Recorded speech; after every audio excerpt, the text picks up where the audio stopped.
বর্তমানে আমরা এক সামাজিক অবক্ষয়ের যুগে দাঁড়িয়ে আছি। কেন এটাকে সামাজিক অবক্ষয় বলছি, এর পিছনে যুক্তি রয়েছে। বর্তমান সমাজে আমাদের চারিদিকে, আপনি নিউজ পেপার দেখুন অথবা টেলিভিশনের নিউজ চ্যানেল দেখুন, দেখতে পাবেন ধর্ষণ করার ঘটনাটা যেন খুবই কমন হয়ে পড়েছে। এবং যেখানে ধর্ষকরা একদম স্বাধীনভাবে আমাদের সমাজে ঘুরে বেড়াচ্ছে, তাদের মনে এতটুকু ভয়ের লেশ মাত্র নেই। এবং যার জন্যই আমরা দেখলাম স্পেশালি ওয়েস্ট বেঙ্গল বা পশ্চিমবঙ্গে যে অভয়াকাণ্ডের মতো এত বড় একটা ঘটনা হলো, এত কিছু হলো, এরপরেও আমরা দেখতে পাচ্ছি যে এই ধর্ষণটা খুব কমনের জায়গাতেই থেকে যাচ্ছে। সেখানে ধর্ষকদের মনে কোনো রকম ভয়ের লেশ মাত্র নেই, যার জন্যই কিন্তু আমরা আজও এখানে সেখানে সেই ধর্ষণের মতো ভয়ঙ্কর ব্যাধি আমাদের সমাজকে আরও বেশি জাপটে ধরছে এবং ক্ষতিগ্রস্ত হচ্ছে সাধারণ মানুষ। দেখুন, সাধারণ মানুষের খুব সাধারণ দাবি, সেটি হচ্ছে শান্তিপূর্ণভাবে বেঁচে থাকা। সেই শান্তিপূর্ণভাবে বেঁচে থাকাতেও আজকে কোথাও যেন একটা অস্থিরতার সৃষ্টি হচ্ছে। সাধারণ মানুষ কারোর কার্যে বাধা দেয় না, সে চুপচাপ নিজের কাজে ব্যস্ত থাকে সারা জীবন। এখন তার বেঁচে থাকাটাও কোথাও যেন একটা অস্বস্তিকর হয়ে যাচ্ছে। কেন? কারণ সে বেঁচে আছে। কেন? না কারণ সে একজন নারী। কেন? না সে একজন যুবতী। কেন? সে এখন বয়ঃসন্ধিকালে রয়েছে। কেন? তার শারীরিক কাঠামো এখন সুগঠিত হয়েছে। এই সমস্ত পাপের পিছনে, হ্যাঁ এগুলো এখন পাপ হয়ে গেছে, বর্তমান সমাজে এগুলো পাপ। একজন নারী বড় হয়ে যাচ্ছে, এটা পাপ। একজন নারী সে কলেজ যাচ্ছে, এটা পাপ। একজন নারী সে একা কলেজ যাচ্ছে, এটা আরও পাপ।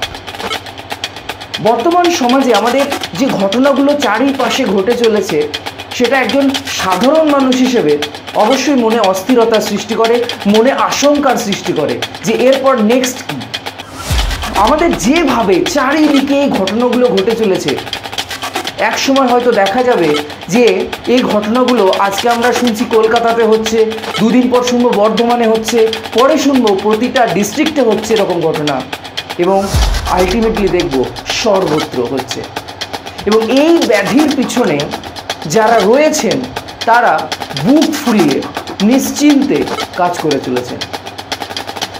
আমাদের সাধারণ মানুষদের কথাটা তাহলে ভাববেটাকে, এবং আমাদের সাধারণ মানুষের যে সুরক্ষা সেটা তাহলে কে নেবে? এটাও একটা বড় জিজ্ঞাসা চিহ্নের মুখে পড়েছে। সাধারণ মানুষ তাহলে কি করবে? সাধারণ মানুষ কি কলেজ যাবে না? সাধারণ মানুষ কি একা কোথাও যেতে পারবে না? আমাদের তো নাকি সভ্য সমাজ, তাহলে সভ্য সমাজে এরকম অসভ্য কাজ কেন? এই প্রশ্ন সবার মনে জাগা উচিত। এই প্রশ্নগুলো সবার মনের মধ্যে আসা উচিত যে এই সুরক্ষা তাহলে নেবেটাকে? সুরক্ষিত কারা আজকেকার দিনে? সাধারণ মানুষ কি বাস্তবে সুরক্ষিত? আর যদি সুরক্ষিতই হয় তাহলে সর্বত্র সুরক্ষিত নয় কেন? একজন ছাত্রী যে কলেজ যাচ্ছে, সে কেন কলেজের মধ্যে ধর্ষিত হবে? একজন মেডিকেল ডক্টর যিনি তার নিজের হসপিটালেই কর্তব্যরত অবস্থায় ধর্ষিত হলেন এবং মারা গেলেন, কেন এরকম ঘটনা হচ্ছে? এবং এই ঘটনাগুলো সমাজে অত্যন্ত অস্বাভাবিক পরিস্থিতির সৃষ্টি করছে, এবং যেটা আমাদের মনের মধ্যে একটা আশঙ্কা তৈরি করছে যে ঘটনার যে গভীরতা যেভাবে বাড়ছে, সেটা নেক্সট অন্তিম কোন পর্যায়ে যেতে পারে। একজন সাধারণ মানুষ শুধু শান্তভাবে শান্তিপূর্ণভাবে বেঁচে থাকতে চায়, তাছাড়া আর কোনো পাওনা, কোনো দাবি তার থাকে না। কিন্তু সেই দাবিতেও, তার সেই অধিকারেও যেন থাবা বসাচ্ছে সেই অশরীরী শত্রু, যাদের বাস্তবের মাটিতে হদিশ থাকলেও বাস্তবে হদিশ নেই। ব্যাপারটা খুবই বেদনাদায়ক, ব্যাপারটা খুবই চিন্তার যে আমাদের সমাজ কোন দিকে এগোচ্ছে, আমাদের সমাজে ভবিষ্যৎ কী হবে, আমাদের ভবিষ্যৎ প্রজন্ম কিভাবে সুরক্ষিত থাকবে। জানি না, এর প্রশ্নের উত্তর হয়তো আমরা সময় পেলে জানতে পারবো, বা সময়ের সাথে দেখতে পাবো যে আমাদের সমাজ কোন দিকে এগোচ্ছে।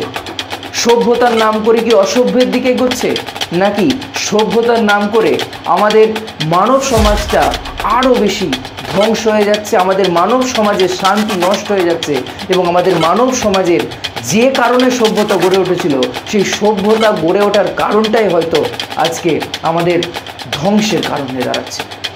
এই প্রসঙ্গে একজন টিচারের ভূমিকাতেও কিন্তু অনেক বড় প্রশ্ন থেকে যাচ্ছে। আমাদের টিচারদের অনেক বেশি আরও দায়িত্বশীল হতে হবে। কেন সোসাইটি অনেকে বলে পরের ছেলে পরমানন্দ, যত উচ্ছন্নে যায় তত আনন্দ। যদি পরের ছেলে পরমানন্দ হয় এবং যত উচ্ছন্নে তত আনন্দ হয়, তাহলে এটাও ভাববেন পরের ছেলে একদিন উচ্ছন্নে গিয়ে যখন আপনার ক্ষতি করবে তখন কিন্তু আপনার সেই আনন্দটা আর আনন্দ থাকবে না।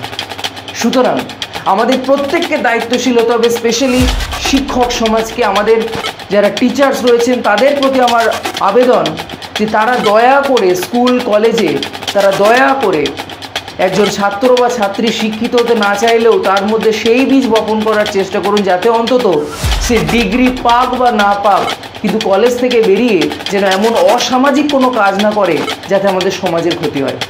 এবং আজকে বর্তমান দিন এটার অত্যন্ত অভাব, আমাদের বর্তমান দিনে ছাত্র সমাজের মধ্যে নৈতিকতার অত্যন্ত অভাব দেখা যাচ্ছে বলেই কিন্তু এই ঘটনাগুলোর সংখ্যা দিন দিন বেড়ে চলেছে। একজন প্রাইমারি স্কুলের টিচারের দায়িত্ব এখানে অনেক বেশি, একজন মাধ্যমিক স্কুলের টিচারের দায়িত্ব এখানে অনেক বেশি, কারণ তারাই পারেন মেন্টালিটি সেট করতে, তারাই পারেন মেন্টালিটি তৈরি করতে।